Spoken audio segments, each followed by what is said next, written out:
네, 아주 은혜로운 특송 감사드립니다. 아주 힘이 넘칩니다. 찬양을 들으면서 우리가 세상에 보내어진 주의 전도자들이구나 하는 생각을 하게 됐습니다. 예, 오늘 예배 특별히 우리 체코의 강요사 선교사님, 마리아 선교사님 와서 감사합니다. 반갑습니다. 예. 오늘 9강입니다. 9번째 강인데 제목 둘씩 보내시며 말씀 마가복음 6장 29절까지고 요절 7절인데요. 7절 같이 한번 읽어보겠습니다. 예, 시작. 12 제자를 부르사 둘씩 보내시며 더러운 귀신을 제어하는 권능을 주시고 하나님 아버지 저희가 무엇이간데 사랑하시되 독생자 예수님을 내어주시기까지 우리를 사랑하시고 주의 사랑을 확증하게 하셨는지를 생각할 때 감사드립니다. 날마다 주님의 사랑을 새롭게 덧입게 도와주시고 깨달아 알게 하시며 이 사랑으로 능히 이 세상에서 주의 말씀을 전하는 전도자의 삶을 살게 하시기를 간절히 기도합니다. 이 시간에 우리들의 마음을 겸손하게 하시고 성령께서 깨닫게 하시며 이 말씀이 우리 안에 심겨져서 우리의 실제적인 믿음이 되게 하시기를 간절히 기도합니다. 함께해 주옵소서. 예수님의 이름으로 기도합니다. 아멘. 예, 우리가 마가복음을 공부하고 있어요. 성경에 보면 신약 성경에 마태복음, 마가복음, 누가복음 이 세 복음서를 뭐라고 하죠? 공관복음서라고 그러죠. 왜 공관복음서냐면 공자가 공통된 공자 해서 같은 관점에서 보고서 기록한 책이다. 그리고 요한복음을 제4복음서 또는 그냥 요한복음이다 이렇게 불러요. 이것은 마치 어떤 집이 있을 때 세 명의 사람이 각각 다른 위치에서 밖에서 집을 보고 그 집을 묘사한 것을 복음서라고 한다면 요한복음은 그 집 안에 들어가서 그 집을 보고 기술한 것이 요한복음이라고 그렇게 할 수 있어요. 근데 세 복음서 요한복음 외에 세 복음서의 공통점이 한 가지 있는데 그것이 뭐냐면 거의 중반부까지 책 중간까지는 예수님의 갈릴리 사역을 다뤄요. 갈릴리 사역이라는 것은 이스라엘 제일 북쪽 갈릴리에서 예수님이 주로 사역을 하시는데 거기서 3년 반 동안 사역하시고 그것이 전반부에 다 기록이 되고 후반부에 뭐가 기록이 되죠? 예수님의 마지막 일주일의 생애 예루살렘에서 그것이 후반부에 기록이 됩니다. 그래서 성경은 이렇게 길게 쓰인 가운데 반 정도씩을 할애하고 있지만 시기적으로 따르면 앞부분이 거의 전부죠. 뒷부분은 한 일주일 정도 시간이 할애된 것입니다. 우리가 마가복음 공부한 지가 얼마 안 되는데 지금 9강째죠. 근데 시간적으로는 벌써 예수님의 3년째가 다 되고 있습니다. 예수님의 3년째 후기 사역이 오늘 말씀부터 이제 들어가는 것입니다. 갈릴리 사역 초기는 마가복음적으로는 3장 12절까지고 중기 사역을 6장 6절까지를 보고 오늘 본문이 6장 6절 들어가죠. 그리고 후기 사역을 8장 21절까지를 봅니다. 그리고서 예루살렘에 올라가시고 이제 마지막 일주일 사역이 마지막 부분에 기록이 되어 있어요. 예수님의 공생애를 보면 마지막으로 갈수록 더욱더 무슨 일을 하시냐면 말씀을 열심히 전하시고 또 더 나가서 제자들을 전도자로 세우셔가지고 세상에 보내십니다. 특히 오늘 말씀이 그 부분이죠. 12 제자를 둘씩 보내시며 전도자로 키우십니다. 우리가 오늘 본문을 통해서 예수님이 하신 일이 무엇이고 또 예수님이 원하시는 무엇인가를 본받고 우리가 본받기를 기도합니다. 자, 1절을 보겠습니다. 예수께서 거기를 떠나서 고향으로 가시니 제자들도 따르니라. 예수님은 갈릴리 중기 사역을 마치실 정도쯤 돼가지고 뭘 하십니까? 고향 방문을 하세요. 고향을 가시는데 예수님의 고향이 어디죠? 갈릴리 나사렛. 갈릴리 나사렛은 예수님의 복음 주 사역지인 가버나움에서 남서쪽으로 한 30km쯤 가는 조용한 마을이었습니다. 예수님은 무리를 떠나서 제자들과 함께 고향에 가서 조용한 시간을 갖기를 원하셨던 것 같습니다. 그런데 2절에 보니까 안식일이 되어서 회당에 들어가시죠. 자, 고향 사람들이 예수님을 오랜만에 봤습니다. 고향 사람들이 알고 있던 예수는 어떤 분이세요? 회당에 정기적으로 예배에 참석하지만 거의 말씀을 한 적이 없는 그런 분이셨습니다. 그런데 이번 방문의 경우는 달랐어요. 오랜만에 온 청년 예수가 일어나서 예배 중에 말씀을 전하는데 그 말씀이 어땠어요? 권세가 있고 아주 힘이 있었습니다. 서기관들의 가르침과 달랐습니다. 자, 그런데 사람들의 반응이 어떠합니까? 2절 하반절을 보겠습니다. 많은 사람이 듣고 놀라 이르되 이 사람이 어디서 이런 것을 얻었느냐? 이 사람이 받은 지혜와 그 손으로 이루어지는 이런 권능이 어찌 됨이냐? 회당에 있던 사람들은 예수님의 가르침에 크게 놀랐습니다. 그러나 예수님을 뭐라 그래요? 이 사람이라고 해요, 이 사람. NIV 영어에는 this fellow 이렇게 되어 있는데 이 말은 이 친구가, 이 자가 이런 뜻입니다. 고향 사람들은 소년 시절부터 알았던 예수님의 그 모습, 그에 대한 선입견을 버리지 못하고 있어요. 거기에 매여 있었습니다. 아니, 이 사람이 어렸을 때 우리 아들과 친했잖아. 우리 집에 와서 밥도 먹고 잠도 자고 그 놀고 그랬는데 이 사람이 짜준 장롱이 우리 집에 있잖아. 이렇게 했습니다. 3절을 우리 형제님들이 한번 3절 읽어보겠습니다. 시작. 이 사람이 마리의 아들 목수가 아니냐? 야고보와 요셉과 유다와 시몬의 형제가 아니냐? 그 너희들이 우리와 함께 여기 있지 아니하냐고 예수를 배척하니라. 자, 3절 말씀을 가만히 보면 여러 가지 정보를 알 수가 있어요. 사실 이 부분이 우리가 몰랐던 예수님에 대한 그 정보를 많이 말해주고 있어요. 첫째 무엇이죠? 예수님의 직업이 목수였구나. 예수님의 아버지인 요셉이 목수였다는 것은 알았는데 예수님도 목수였구나 하는 것을 유일하게 여기서 좀 말하고 있어요. 그리고 예수님은 적어도 4명의 남동생과 2명 이상의 여동생이 있었구나. 그러니까 7형제의 그 집안의 장남이었구나 하는 것을 알 수 있어요. 아버지가 목수였는데 일찍 세상을 떠나시고 예수님의 가업을 이어받으셔가지고 이 동생들을 다 부양했구나 하는 것을 알게 됩니다. 오늘날은 7명이 넘는 이 다둥이 가정은 아주 정부에서 많이 도와주잖아요. 구청에서도 이리저리 많이 챙겨주더라고요. 그러나 당시에 많은 자녀들은 도리어 부양해야만 하는 짐이라고 할 수가 있습니다. 여하튼 고향 사람들은 예수님의 과거를 생생히 기억했습니다. 친밀함이 경멸을 낳는다 하는 속담이 있어요. 이와 같이 너무 예수님을 잘 아니까 예수님을 영접하지 못하고 배척하게 되었습니다. 예수님은 이런 그들로 인해서 마음이 아프셨습니다. 그러나 당시에 잘 알려진 격언 말씀으로 해석하십니다. 선지자가 자기 고향과 자기 친척과 자기 집 외에서는 존경을 받지 못함이 없느니라. 이 퍼스널하게 개인적으로 받지 않으시고 이것을 일반적인 일로 받아들이셨습니다. 예수님은 자기를 영접하지 않는, 믿지 않는 고향 사람들에게 아무 권능도 행하실 수가 없으셨습니다. 다만 소수의 사람들에게 안수하여서 병을 낫게 해주셨습니다. 자, 이상을 볼 때 우리가 예수님을 제대로 알려면 어떻게 하겠습니까? 기존의 모든 편견과 선입견을 버려야 되는 것을 알 수가 있어요. 예전에 미국에서 발행되는 타임즈에 이런 기사가 실렸습니다. 신약 성경을 쫙 몇 페이지를 프린트하고서 거기에 예수님이 정말 말했을 것이다, 예수님이 정말 행했을 것이다 하는 말과 일에는 빨간 줄로 쫙 긋고 이거는 예수님이 이렇게 말할 리가 없어, 이런 기적을 행할 수 없어 한 부분을 전부 파란색깔로 줄을 쳤어요. 그래가지고 이 파란색 부분은 후대에 사람들이 추가한 것이다, 예수를 우상화하기 위해서 덧붙인 것이다, 이렇게 코멘트가 있었습니다. 기본 전제가 무엇입니까? 그들은 예수님이 선한 사람, 착한 사람이고 나쁜 말을 할 수 없는 분이고 인간으로서 기적 같은 것은 할 수 없다, 이것은 종교화하기 위해서 사람들이 꾸며낸 것이다, 이런 전제를 갖고 있던 것입니다. 우리는 학교에서 예수님을 4대 성인 중에 하나로 배웠습니다. 요즘에도 그런지 모르겠습니다. 저 때는 그랬어요. 사람들은 예수님을 기독교인들이 믿는 성인이요 기독교의 창시자 정도로 생각을 해요. 성경을 읽어도 예수님의 산상수훈의 말씀, 마음이 가난한 자는 복이 있나니 천국이 저희 것이며, 또는 사도 바울이 사랑장을 읊었잖아요.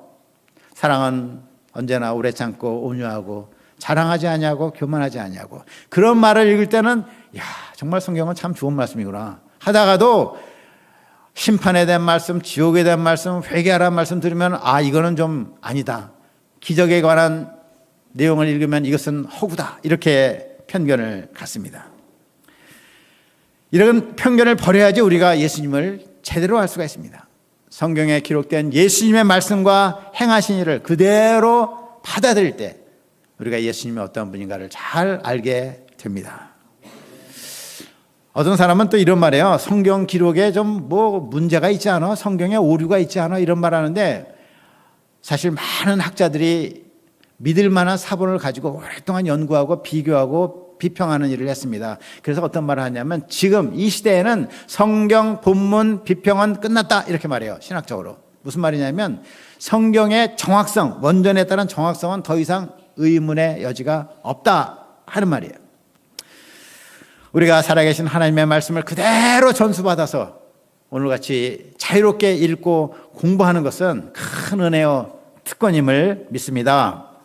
우리가 편견 없이 말씀을 잘 배워서 성경에 나타난 예수님을 깊이 알아가기를 기도합니다.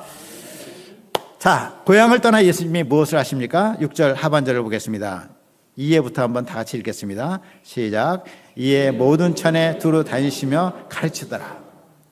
이 문장이 뒤에 짧게 나오지만 사실 굉장히 중요한 말씀이에요. 예수님이 모든 촌에 두루 다니시며 가르치시더라.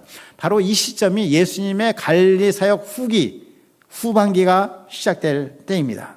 이제 약 1년 후에는 예수님이 예루살렘에 올라가 십자가를 지십니다.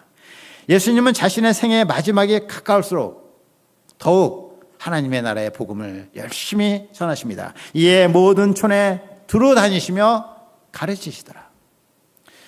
특히 예수님의 갈릴리 후기 사역의 특징 중에 하나는 12제자를 전도자로 이렇게 보내시는 것이에요. 7절 말씀 요절인데 같이 한번 읽겠습니다. 7절 시작. 12제자를 부르사 둘씩 보내시며 더러운 귀신을 제어하는 권능을 주시고. 예수님이 보시기에 복음을 전해야 될 것이 너무나 많았어요. 복음을 들어야 될 사람이 너무나 많았어요. 그러나 예수님은 마음은 안타깝지만 혼자서 이 일을 다 감당할 수가 없으셨습니다. 그래서 예수님은 12제자들이 좀 부족하더라도 그들을 세워서 6팀을 만들어서 갈릴리 사방으로 보내십니다.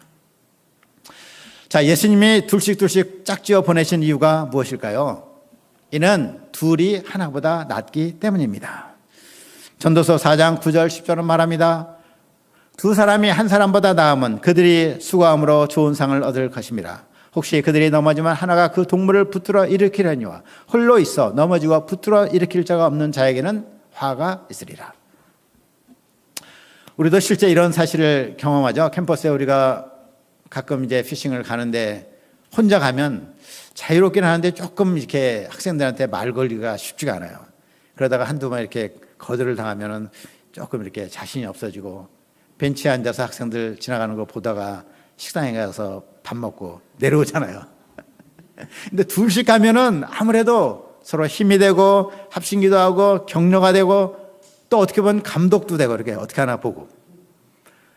우리가 근데 어떤 목사님이 계신데 저녁이나 휴일에 직장 다니시니까 이렇게 사모님과 같이 저녁 식사 후에 캠퍼스를 신방 가세요. 둘이 산책하는 기분으로 가셔가지고 편안하게 가서 학생들에게 이렇게 말을 걸어요.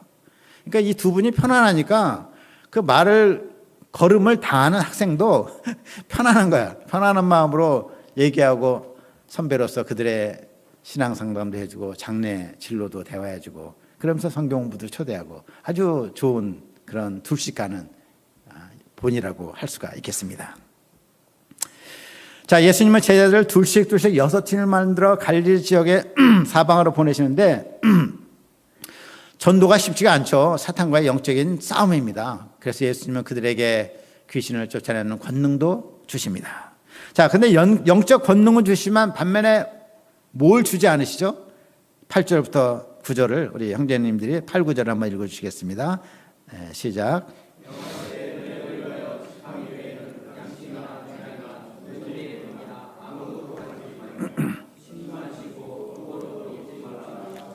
예, 지팡이 하나만 빼고 아무것도 가져가지 말라 이렇게 하시죠.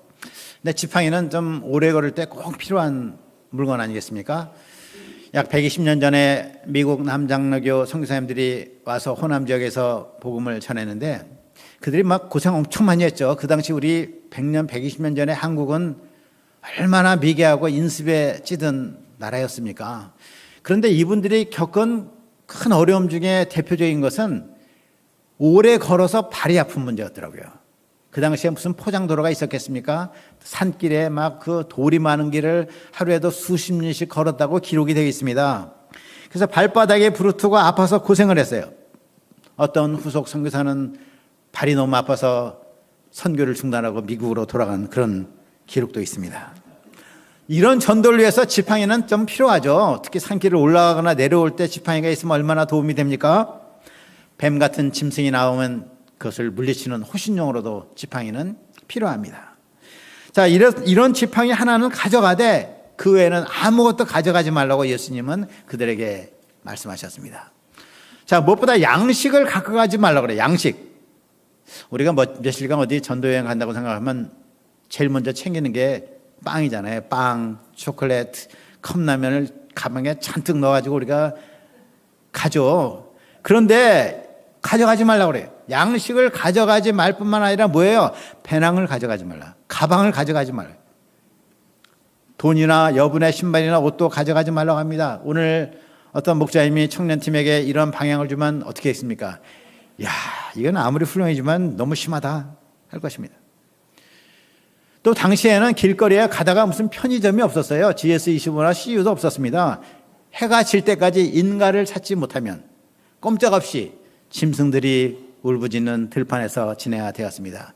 밤새 이슬을 맞고 굶주림과 추위에 떨어야 되었습니다. 여러분 중에 혹시 추운 때 밤에 밖에서 이슬을 맞으면서 밤새도록 지낸 적 있으십니까? 그런 분 있어요? 아침에 해야 동틀 때까지. 그런 거 한번 해보면은 뭘 깨닫냐면 밤이 이렇게 추운가, 또 밤이 이렇게 긴가. 우리는 보통 밤에 따뜻한 이불 덮고 자잖아요. 아침에 딱 깨면 뭐 금방 지나간 것 같은데 밤에 밖에서 밤을 새는 사람들은 정말 밤이 길고 추운 것을 알게 됩니다. 당시에는 또한 떠돌아다니는 불황자도 많았고 거짓 선지자도 많았어요. 그래서 사람들은 이런 사람들을 쫓아냈습니다. 제자들이 거짓 선지자가 아니라 하나님의 말씀을 전하는 진실된 말씀의 종으로 인정받기가 쉽지가 않았습니다. 기도를 많이 하고 성령 충만하여서 말씀을 전하지 않으면 문전박대를 당하기가 십상이었습니다. 강도들도 많았어요. 그래서 예수님은 12 제자를 보내실 때 그 마음이 어린 양을 이리 가운데 보내는 것 같은 심정이셨습니다. 그러나 믿음으로 내어보내십니다. 그들에게 아무런 인간적인 보장도 해주지 않으세요.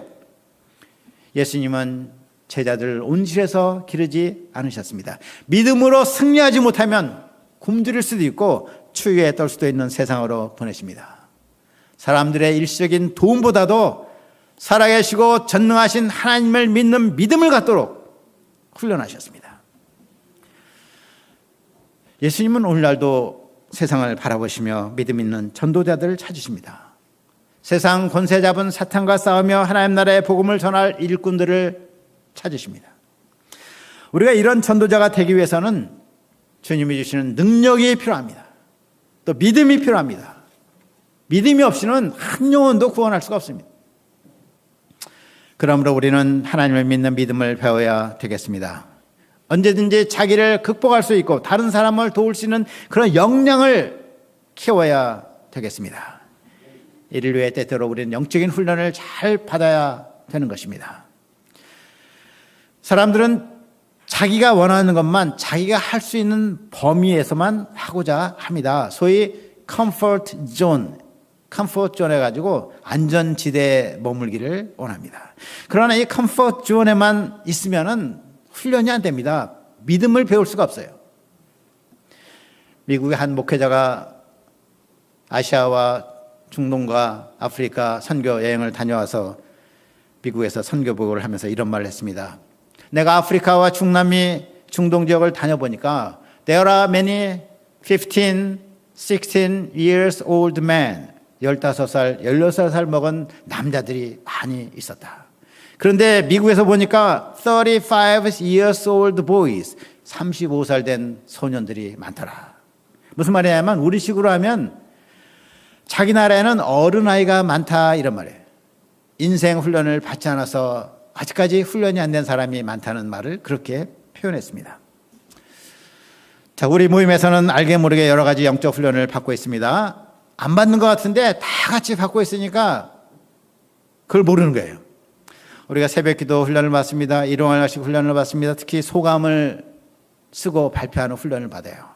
소감 쓰는 훈련을 꾸준히 받으면 우리 이를 통해서 깊이 생각하고 묵상하고 또 더 나아가서 우리가 생각하는 바를 제대로 명료하게 표현할 수 있는 능력을 배워요. 이게 별거 아닌 것 같아도 제가 어떤 분 세상 사람이 쓴 글을 한번 보니까 무슨 말을 하는지 모르겠어. 무슨 소원이 있는데 명쾌한 그 언어 사용이 잘 안 되는 그런 분들을 보았습니다.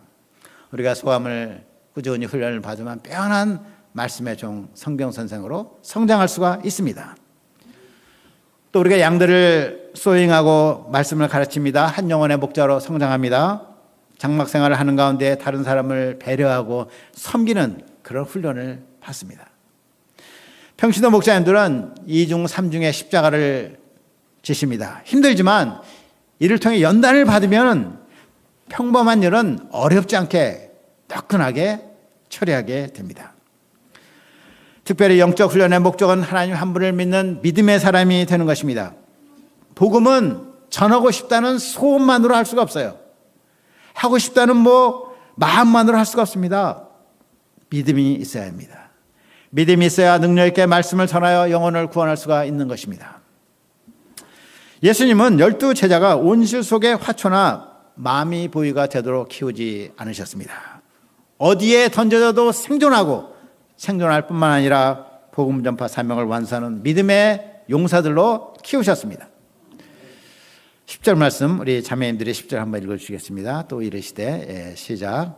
또 이르시되 어디든지 누구의 집에 들어가든 그것을 떠나기까지 한 곳에 머물면서 복음 전파를 하라는 것이죠. 설사 숙식이 좀 불편하더라도 그것을 근거지로 삼아 전도하라는 것입니다. 빌립보 교회가 그렇게 해서 개척이 됐죠. 루디아 집에 들어가서 그 집 사람들을 잘 도와서 동역자로 삼고 기도의 지원을 받으면서 그것을 베이스로 전도를 쭉 했습니다. 제자들은 배척받을 수도 있습니다. 그럴 때 고향에서 배척받으신 예수님을 생각하며 낙심하지 않을 수가 있습니다. 도리 어떻게 하고 있습니까? 발에 먼지를 털어버려. 그 지방을 나올 때, 그 동네를 나올 때 신발 벗어가지고 발에 먼지를 털어버려. 발에 먼지를 털어버리는 것이 무슨 의미가 있을까요? 내가 너희들 지방을 거쳐서 나왔는데 너희들 지방에서 묻은 먼지 하나도 털어버리고 가겠다. 나랑 상관이 없다. 너희가 복음을 배척했는데 그 결과에 대해서 나는 전혀 책임이 없다 하는 것을 경고하는 것입니다. 12절을 보겠습니다. 제자들이 나가서 회개하라 전파하고. 뭐라고 전파했죠? 회개하라. 이 말은 쉽지 않은 말이죠. 어느 집에 갔을 때 그 집에 가서 이렇게 은혜를 받아야지 그날 숙식이 해결이 되는데 회개하라. 이거 좀 그렇잖아요. 은혜와 축복의 말씀을 전해야 될 것 같습니다. 물론 은혜와 축복의 말씀도 전했겠죠. 그러면서 이제 회개의 말씀을 전하면서 그들이 마음을 열고 예수님을 영접하도록 도왔습니다. 현재 우리나라는 아직까지 좀 나은 편인데 유럽이나 미국에 가보면 인본주의가 너무나 강해요. 그래서 인권이라는 명분 때문에 모든 것을 용납해야 되는 그런 시대가 지금 되었습니다. 미국의 민주당 후보 또 공화당 후보가 이제 막 연설하면서 지금 대통령 선거를 준비하고 있는데 민주당의 강령 중에 하나가 infinite gender 이런 말이 있어요. 성에 대한 무제한, 그 남녀만이 아니라 무한한 성을 가질 수 있다는 것이 하나의 정강 정책이에요. 뉴욕 인권 조례를 보면 이렇게 돼 있어요. 성의 종류는 31가지다. 그래서 어떤 공문서에 이렇게 쓸 때 female, male, X 이렇게 돼 있어요. FMX 여성, 남성 그 외는 X로 표시를 합니다. 이런 시대 회개의 메시지를 잘못 전하면 인권 침해로 소송을 받습니다. 악한 일을 악하다고 말하면 그렇게 말하는 것 자체가 악하다. 네가 악하다 그러면 그렇게 말하면 네가 악하다. 그런데 예수님은 요한복음 7장 7절에서 이렇게 말씀하셨습니다. 세상이 너희를 미워하지 아니하나 나를 미워하니 이는 내가 세상의 일들을 악하다고 증언합니다. 예수님은 세상 사람들을 사랑하셨지만 세상의 일들 중에 악하다는 것은 악하다고 증언하셨어요. 이로 인해 미움받으시고 십자가를 지기까지 하신 것입니다. 우리도 세상 사람들을 근본적으로 사랑하되 그들의 악한 행위는 악하다고 말해야 되는 것입니다. 그래야 그들이 깨닫고 돌이키기 때문입니다. 14절을 보면 제자들의 전도 사역에 큰 영향을 미쳐서 예수님의 이름이 갈릴리 전역에 널리 알려졌습니다. 분봉왕 헤롯이 생각했습니다. 와, 이게 뭐지? 내가 죽인 의인 세례요한이 부활했구나. 아닙니다. 부활한 거 아니에요. 아니야. 부활한 것이 틀림없어. 자기의 죄책감에 이렇게 스스로 판단하고 두려움에 떨었습니다. 그는 왕이지만 죄를 지었을 때 죄책감과 두려움의 종이 되었습니다. 17절부터 29절을 보면 세례요한의 죽음에 대해서 상세하게 기록되고 있습니다. 사실 그가 잡힌 때가 언제냐면 마가복음 1장 14절이에요. 마가복음 1장 14절 보면 요한이 잡히심에 예수님이 갈릴리에 가셔서 하늘나라의 복음을 전파하시니라. 이렇게 14절이 되어 있습니다. 그래서 이제 서술적으로 보면 되면 요한의 죽음은 1장 후반부나 2장 전반부에 기록되는 것이 자연스럽습니다. 시기적으로. 이 시점에는 벌써 요한은 한참 전에 순교를 했거든요. 그럼에도 불구하고 저자는 일부러 여기에서 다루고 있습니다. 17절을 보겠습니다. 전에 헤롯이 자기 동생 빌립이 아내 헤로디아에게 장가든 거로 이 여자를 위하여 사람을 보내어 요한을 잡아오게 가두었으니.